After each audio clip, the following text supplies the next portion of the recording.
Ce journal vous est offert par le FPI, Fonds des promotions de l'industrie, votre partenaire privilégié pour la réussite de vos projets.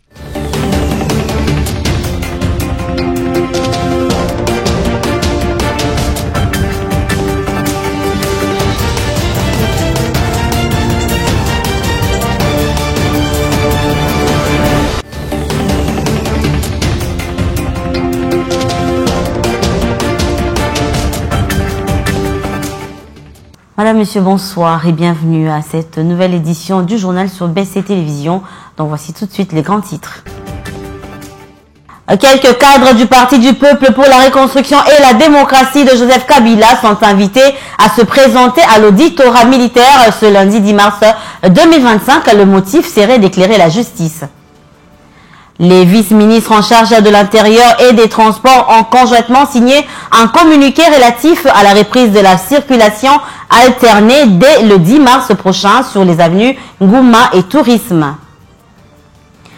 Les premières paroles du pape François depuis son hospitalisation ont été diffusées au début de la citation du chapelet. Le souverain pontife a remercié les fidèles pour leurs prières.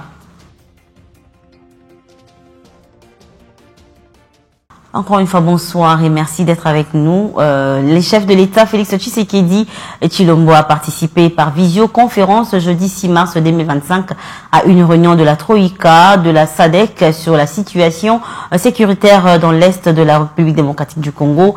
Les discussions ont porté sur l'avenir de la mission militaire régionale après l'invasion de Goma et Bukavu par l'armée rwandaise et les combattants de l'AFC M23. Suivez.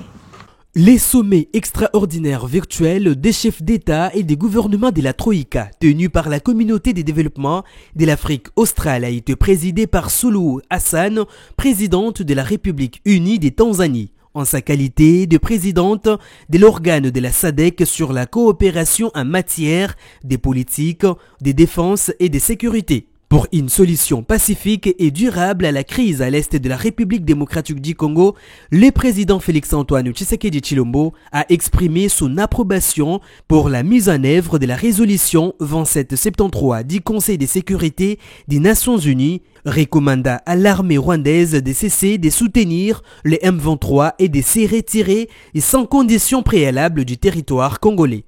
De leur côté, les participants à la Troïka du sommet de l'organe des chefs d'État et des gouvernements de la SADC sont en particulier planchés sur l'avenir des troupes de la mission de la SADC en RDC, suite à l'occupation de la ville de Goma au nord Kivu et celle de Bukavu au sud Kivu par l'armée rwandaise et les terroristes de l'AFC M23, a indiqué la présidence de la République démocratique du Congo. La mobilisation nationale de la première ministre se poursuit au Congo central. C'était au tour de Mbanza-Ngungu et Kimpese où elle a tenu un meeting pour sensibiliser la population sur la nécessité de rester mobilisée face à l'agression rwandaise. Judith Souminois a appelé la population de ce coin à renforcer la vigilance et les jeunes ont été invités à s'enrôler massivement dans l'armée. Jeanette Fika nous en dit plus.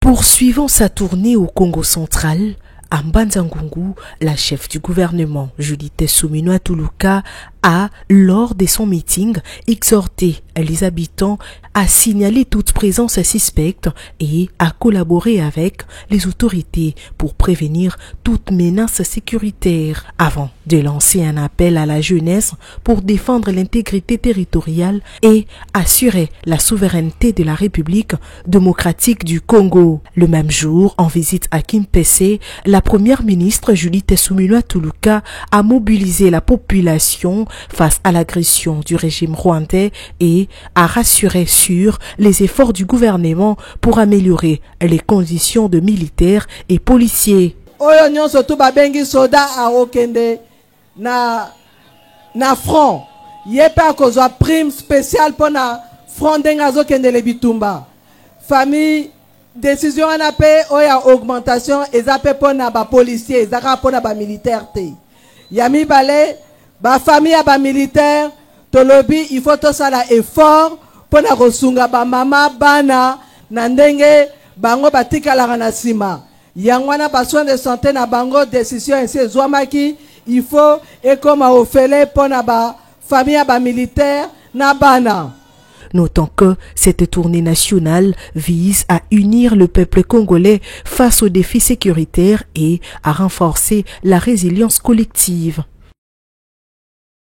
Et puis le vice-premier ministre, ministre de l'Intérieur, Sécurité, Décentralisation et Affaires coutumières, Jacquemain Chabani, a reçu dans la journée d'hier en audience le secrétaire général de la SENCO, Monseigneur Donatien Cholet.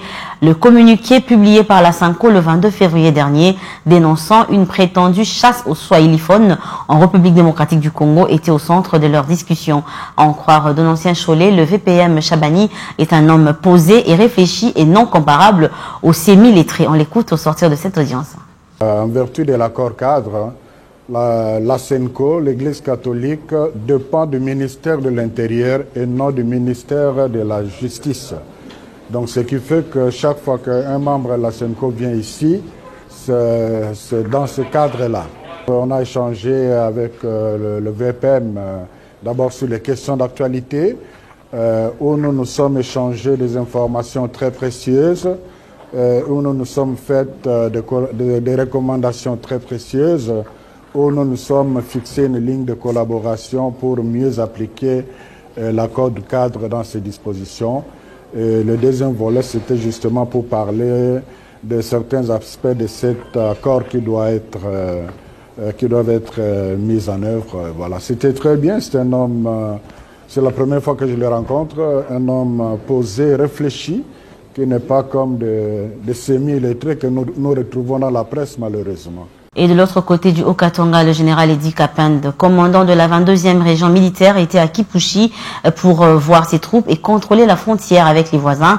Juste après avoir effectué cette mission d'inspection, Edi Kapende a appelé la population de Kipushi à demeurer unie pour la défense de la patrie. On l'écoute.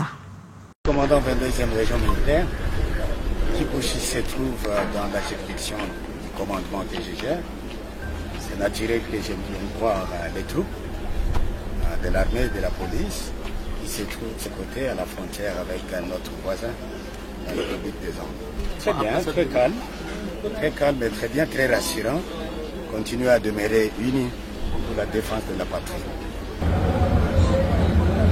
Et cette nouvelle à présent, d'ailleurs, je vous l'ai dit en titre, le vice-président Obaminaku, le secrétaire permanent Emmanuel Ramazani Chadari et le secrétaire permanent adjoint Ferdinand Kambere, tous au cadre du PPRD, parti propre cher à Joseph Kabila, sont invités à se présenter ce lundi 10 mars prochain à l'auditorat militaire à 10h, heure de Kinshasa. Objectif, éclairer la justice tel que le document le stipule.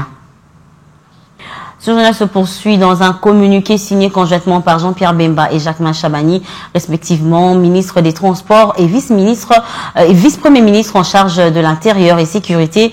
Dans une copie est parvenue à notre rédaction, il est noté que, subsidiairement à la décision des suspensions provisoires de la circulation routière à sens unique alternée prise par la commission gouvernementale sur les embouteillages, leur excellence, messieurs, le vice-premier ministre, ministre de l'Intérieur, Sécurité et Décentralisation et Affaires coutumières et le vice-ministre en charge des Transports, Voies des Communications et Désenclavement informe la population quinoise en général et les usagers des avenues Ngouma et Tourisme en particulier qu'à l'issue de l'inspection routière réalisée par la Commission nationale de prévention routière CNPR en collaboration avec la police nationale congolaise, il a été décidé de maintenir la circulation en sens unique alterné exclusivement sur les avenues Ngouma et Tourisme à partir du lundi 10 mars 2025. À cet effet, leur excellence, messieurs les vice-premiers ministres, appellent la population quinoise en général et les usagers de ces deux routes en particulier au respect strict de ces mesures pour une amélioration durable de la circulation routière dans la ville de Kinshasa et lutter contre les embouteillages. Fait à Kinshasa le 3 mars 2025, le vice-premier ministre, ministre des Transports, Voies des Communications et Désenclavement Jean-Pierre Bemba Gombo et le vice-premier ministre, ministre de l'Intérieur, Sécurité, Décentralisation et Affaires coutumières, Jacquemain Chabani Louko. Hospitalisé depuis le 14 février dernier, un court message audio de près de 20 secondes du pape François a été diffusé jeudi soir à la place Saint-Pierre lors du chapelet pour sa guérison. Le pape François, d'une voix fragile, a remercié les fidèles du monde entier pour les prières qui lui ont été adressées. Je traduis: je vous remercie de tout cœur pour les prières que vous récitez pour ma santé sur la place d'ici. Je vous accompagne, que Dieu vous bénisse et que la Vierge Marie vous bénisse. Merci, va-t-il déclarer. Réunis à l'occasion d'un sommet extraordinaire, les dirigeants européens se sont engagés jeudi 6 mars 2025 à renforcer leur défense du continent, alors que Donald Trump remettait une nouvelle fois en cause l'engagement des États-Unis au sein de l'OTAN. Plus de détails avec nos confrères de France 24. Continuer à soutenir l'Ukraine militairement et financièrement, telle est la ligne de conduite des Européens, réaffirmée en conférence de presse par Emmanuel Macron. Nous voulons la paix pour l'Ukraine et par l'Ukraine, et les Ukrainiens la veulent plus encore. Nous voulons une paix solide et durable, c'est-à-dire une paix qui garantisse la souveraineté de l'Ukraine et qui ne soit pas une prime pour l'agresseur, ni une capitulation, ni un cessez-le-feu sans garantie. Dans une déclaration, tous les pays membres de l'UE, à l'exception de la Hongrie, promettent de renforcer leur aide à l'armée ukrainienne. À terme, le président français espère parvenir à une trêve et à des négociations de paix dans le cadre du plan qu'il met au point avec le Premier ministre britannique. L'objectif du vieux continent, combler le vide laissé par le désengagement américain, un contexte qui a poussé les 27 dirigeants de l'UE à accepter le vaste plan de renforcement des capacités de défense proposé par la Commission. Le plan de réarmement de l'Europe prévoit jusqu'à 800 milliards d'euros pour les investissements en matière de défense. Il donne aux États membres une marge de manœuvre fiscale pour investir dans la défense. Sur cette enveloppe de 800 milliards d'euros, 150 milliards seront sous forme de prêts. Les États membres auront la possibilité d'accroître sensiblement leurs dépenses militaires, sans que cela soit pris en compte dans le calcul de leur déficit, en principe limité à 3% de leur PIB. Certains n'ont d'ailleurs pas attendu ce sommet exceptionnel pour annoncer de nouvelles dépenses. L'Allemagne souhaite engager jusqu'à 1000 milliards d'euros dans sa défense et ses infrastructures, tandis que la Finlande et le Danemark ont signé ce mercredi un accord pour renforcer leur coopération en mer Baltique. C'était là l'essentiel de l'actualité, mais avant de nous dire au revoir, voici l'essentiel à retenir. Quelques cadres du Parti du Peuple pour la Reconstruction et la Démocratie, PPRD de Joseph Kabila, sont invités à se présenter à l'auditorat militaire ce lundi 10 mars 2025. Le motif serait d'éclairer la justice.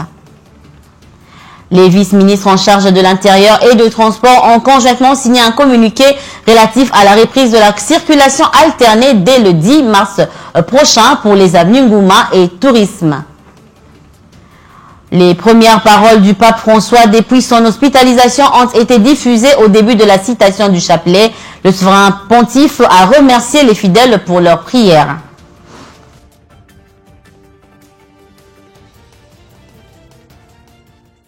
Ce journal est complètement terminé, madame, monsieur. Merci à vous de nous avoir suivis. Restez branchés au programme de BC Télévision.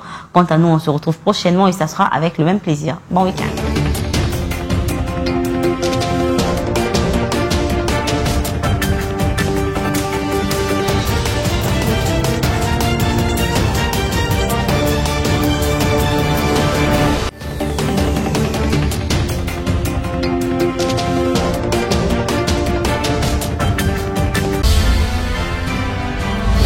Ce journal vous a été offert par le FPI, Fonds de promotion de l'industrie, votre partenaire privilégié pour la réussite de vos projets.